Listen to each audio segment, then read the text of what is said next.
Welcome to the Living the Dream episode. Believers under no circumstances should be negative. All of these things, even the struggles, even the hard parts of your life are there to create perseverance.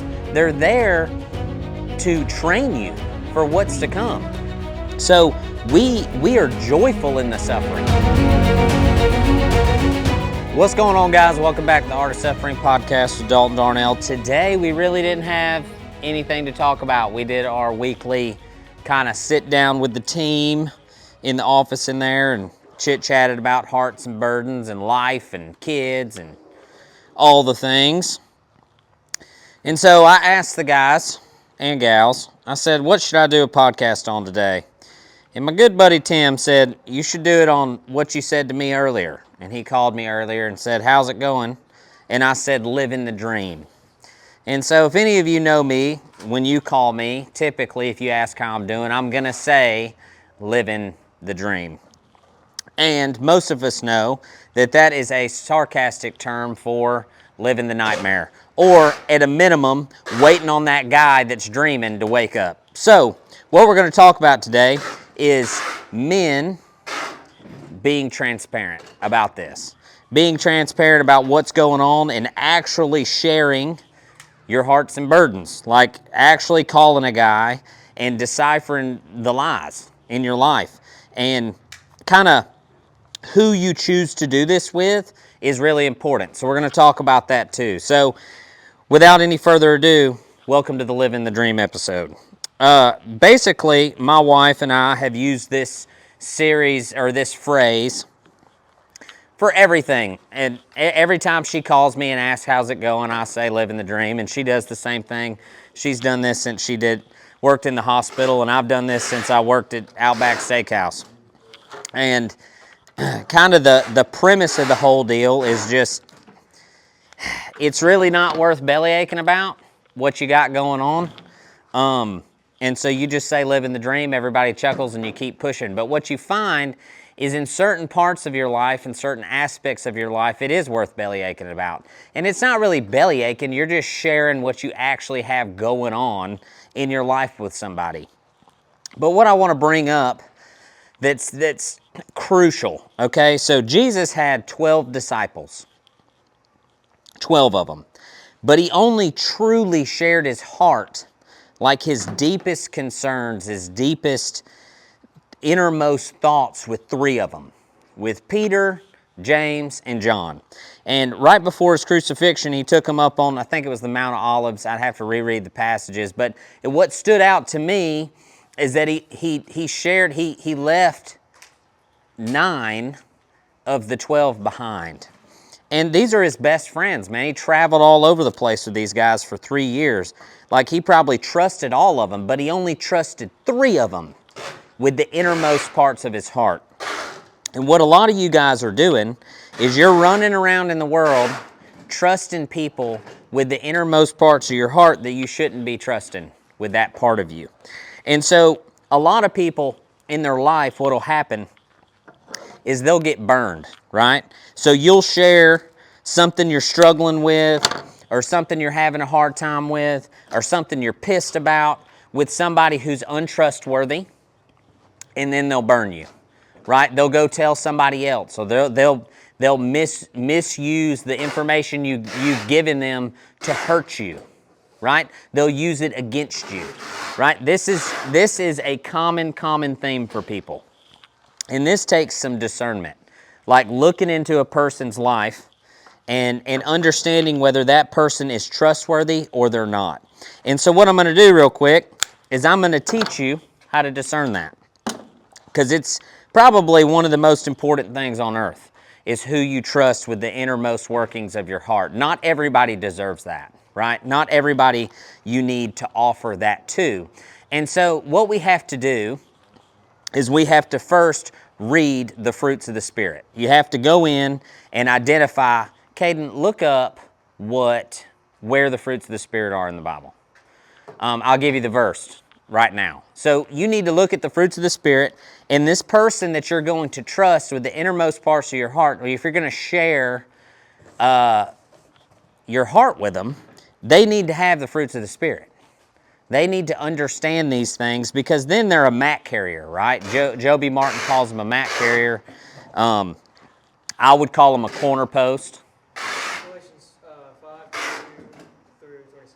Galatians 5:22 through 26 is where you can find the fruits of the Spirit. And this is what you're looking for in a guy.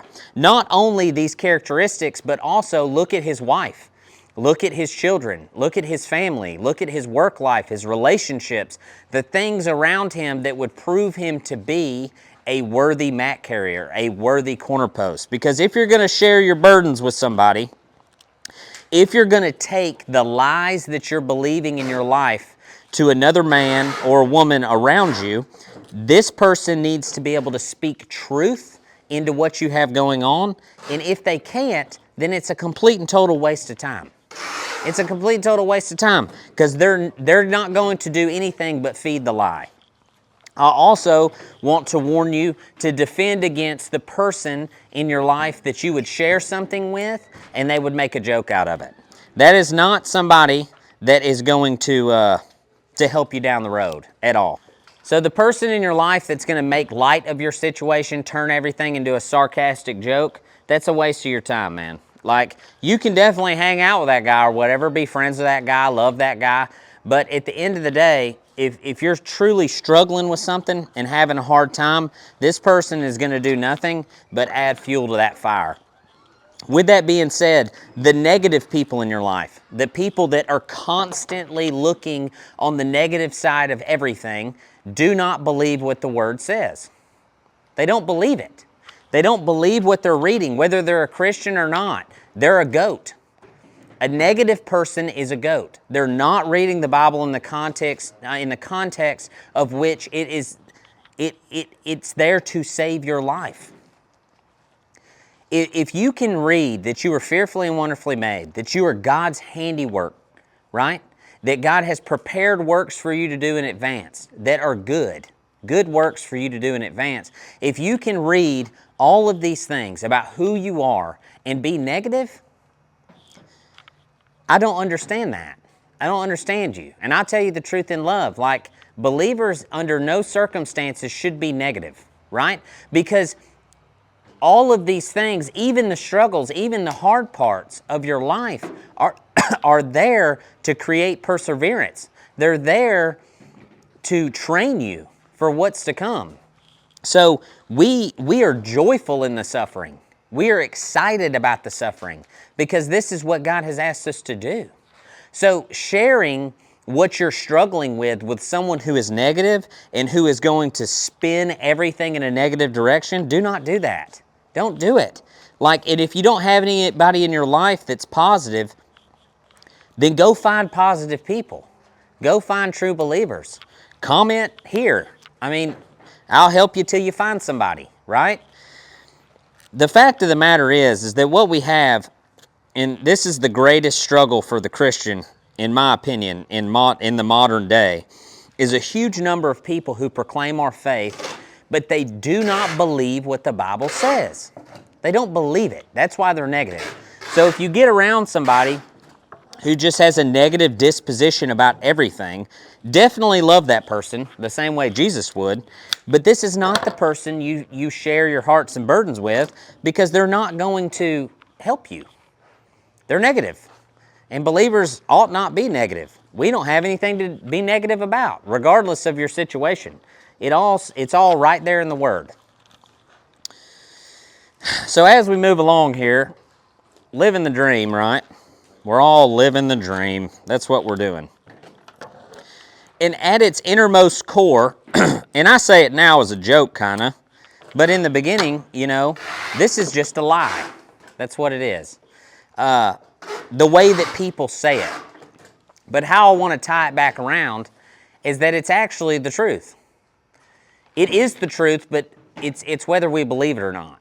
So if I say it in a sarcastic, negative connotation, right, then I'm not believing what the Bible actually says. And really, the ultimate dream is finishing the race well and going to heaven and living up there. I mean, hey, I can't wait. But the fact of the matter is that as you sit here today and you think about living the dream. What I want you to do is I want you to go back 10 years ago.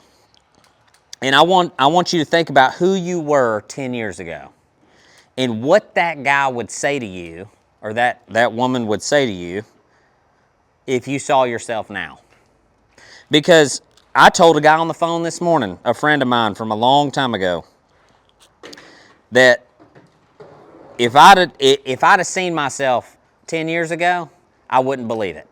I mean, I wouldn't even have been able to tell that guy what was going to happen and him believe it. Because so many amazing things have happened. I got 2 amazing kids. I've married an amazing woman. I own 2 separate businesses. Like, God has absolutely blessed me to the nth degree. And that guy 10 years ago would have no concept that life could be as amazing as it is. But that life has not come without terrible suffering. It just hasn't. It hasn't come without terrible suffering. So that is why we get fired up about it. That is why we get excited about it, because God is going to use the things that you have suffered to grow the kingdom of heaven and to prosper you and not to harm you.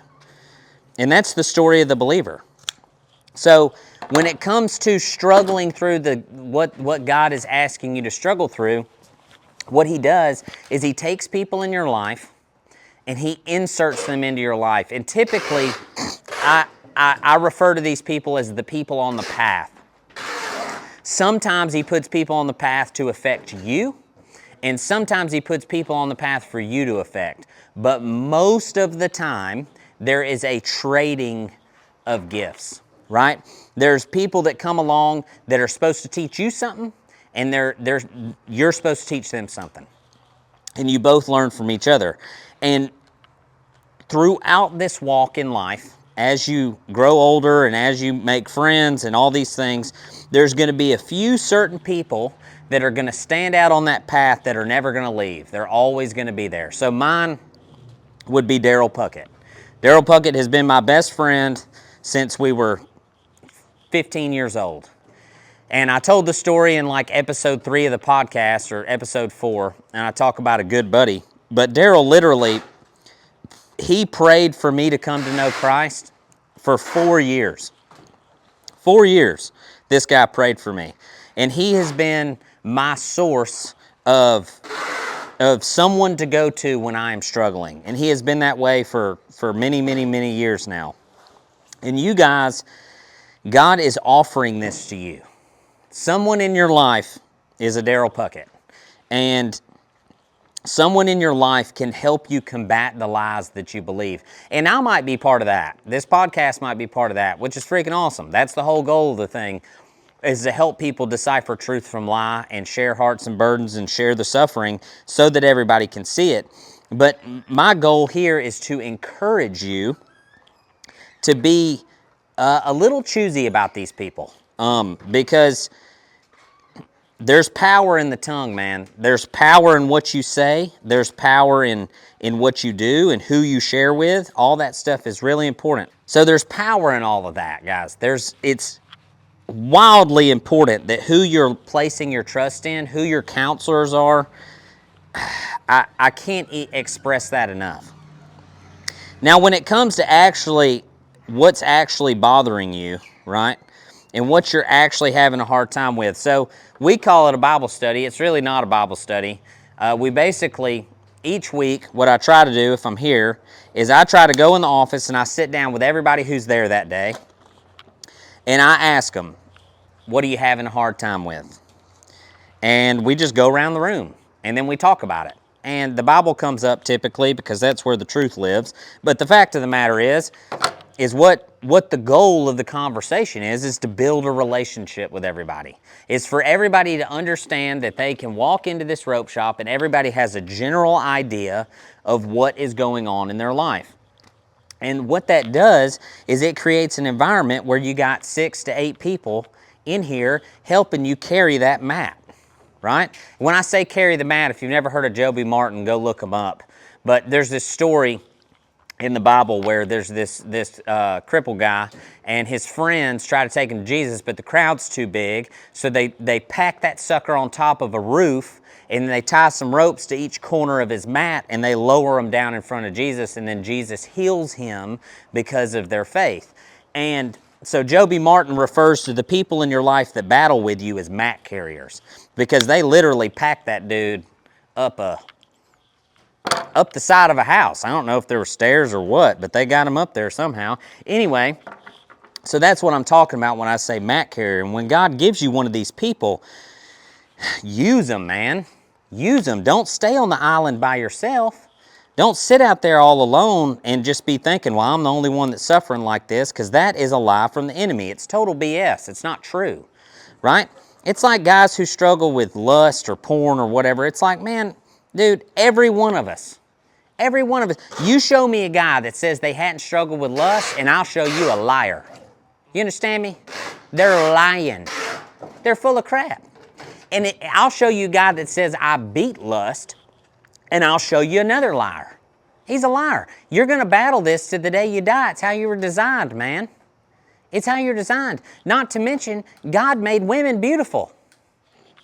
What you supposed to do, right? You run from it. You stay away from it. And there's tactics that we use to battle these things. But if these dudes are in your life being like, yeah, I don't mess with that. All right, well, whatever, you're lying. All right. You ain't got to call him a liar, but just know in your head, that guy ain't my mat carrier. The guy that'll stand next to you and say, dude, I can hardly go to the gym. That's the guy you're hunting. That's the guy who's honest, right?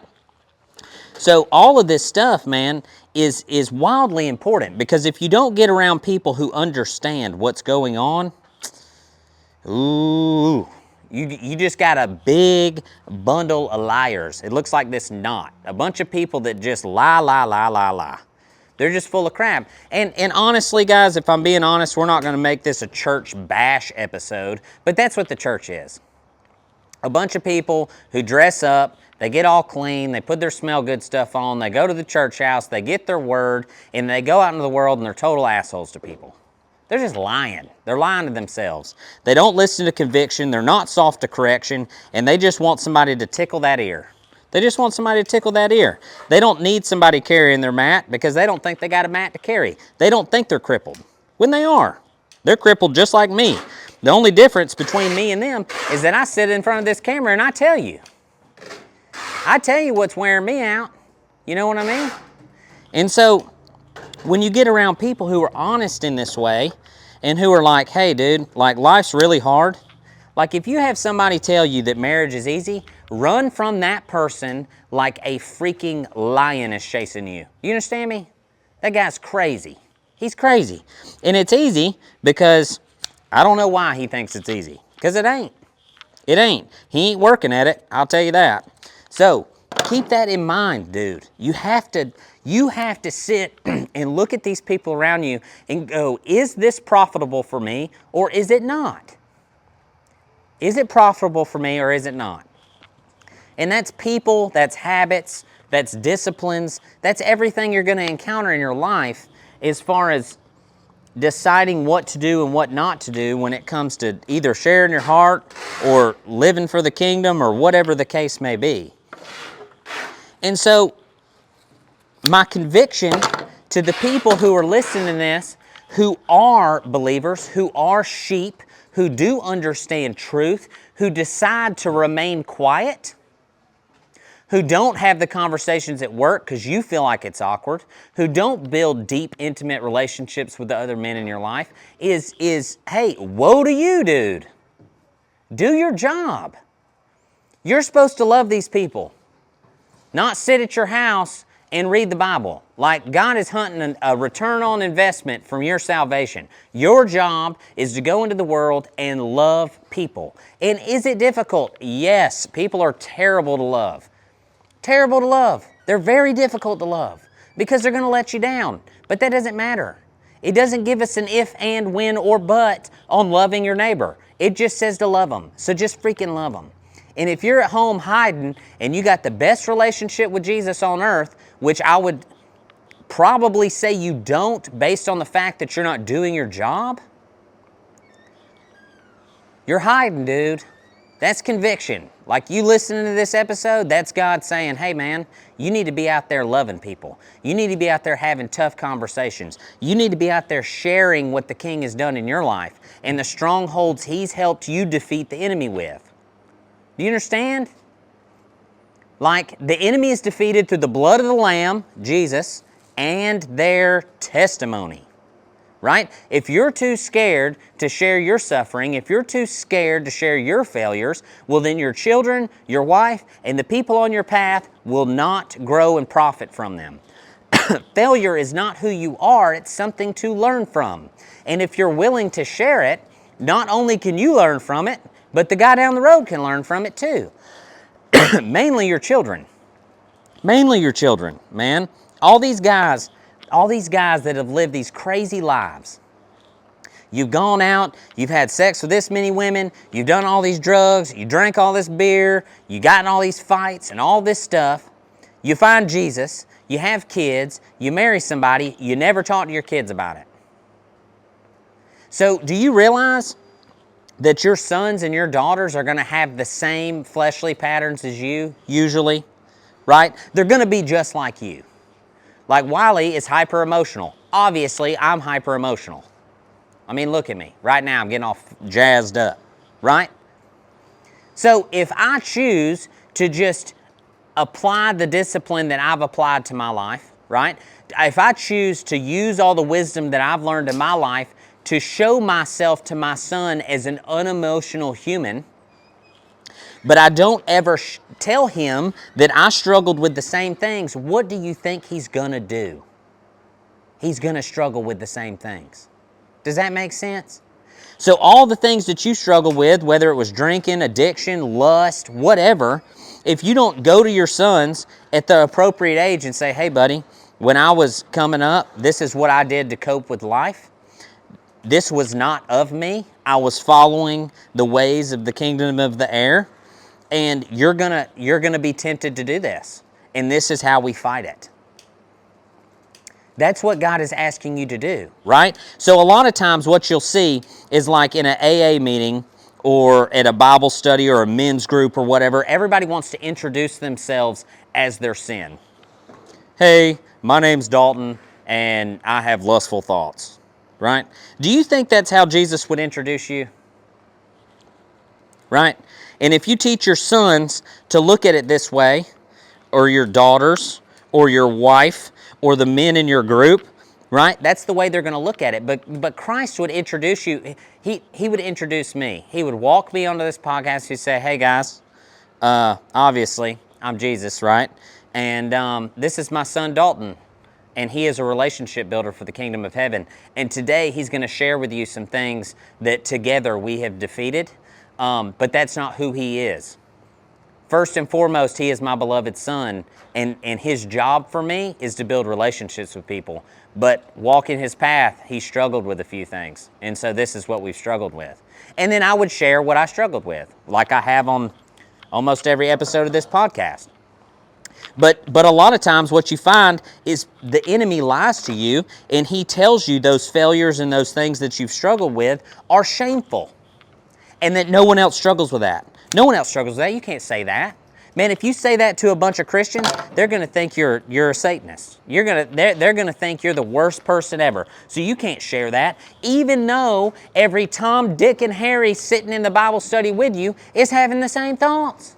But that's what the enemy does. He lies to you. He lies to them. He gets you to shut your mouth. And then nobody learns their identity. Nobody learns who they are. Nobody learns that they're not their failures. And everybody's scared to talk.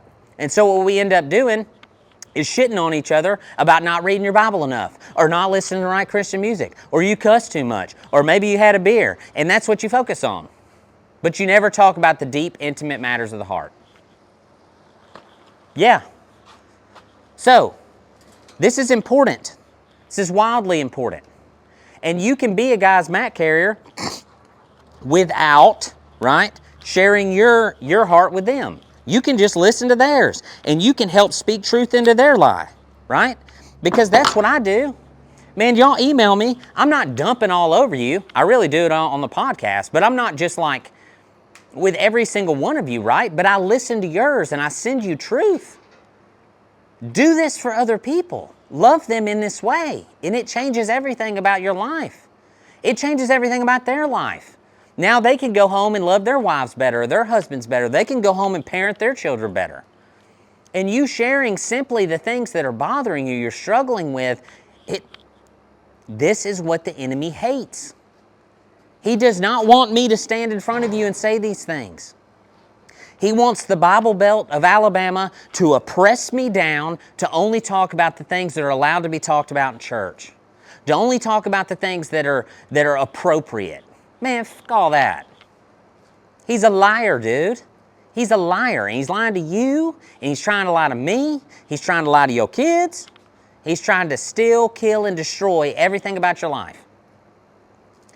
And so if we don't sit down and have an honest conversation about living the dream, right, then we can't ever get to the root of it. We can't ever figure out what's going on. But through the blood of the Lamb and their testimony, Revelations 12:11, go read it. I made a short this morning where I talked about how everybody is getting their biblical wisdom from the internet, and how most believers are goats and not sheep, right? Pick up your Bible, men especially. Women, you too, but men especially. Pick up your freaking Bible and read the Gospels. And shut up about being busy and tired and whining. Shut up. You are not that busy. You're not that busy. You're not that tired. And I can prove it. I can prove it right now. So if that's your excuse for reading the truth, okay, what I want you to do is I want you to go to the settings on your phone. And I want you to go to the app time used. And I want you to look at TikTok. And I want you to look at Instagram. And I want you to look at YouTube. And I want you to calculate up how many hours a day you spend scrolling. And the ones of you that are in the Word, hey, nice work.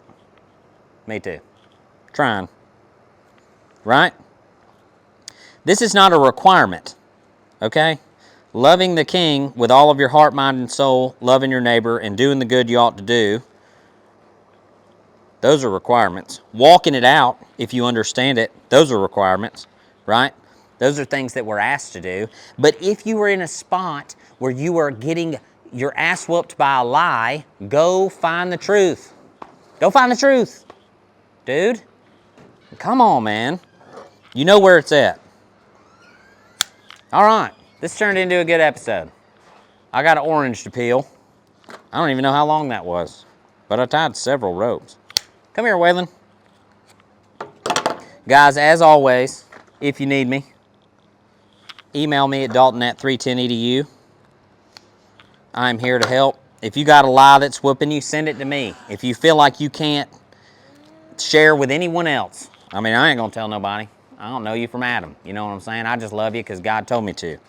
So, you share it with me if you need to. And if you got a guy in your life that you're struggling with and you don't know what to do, send me the situation. We'll talk about it, right?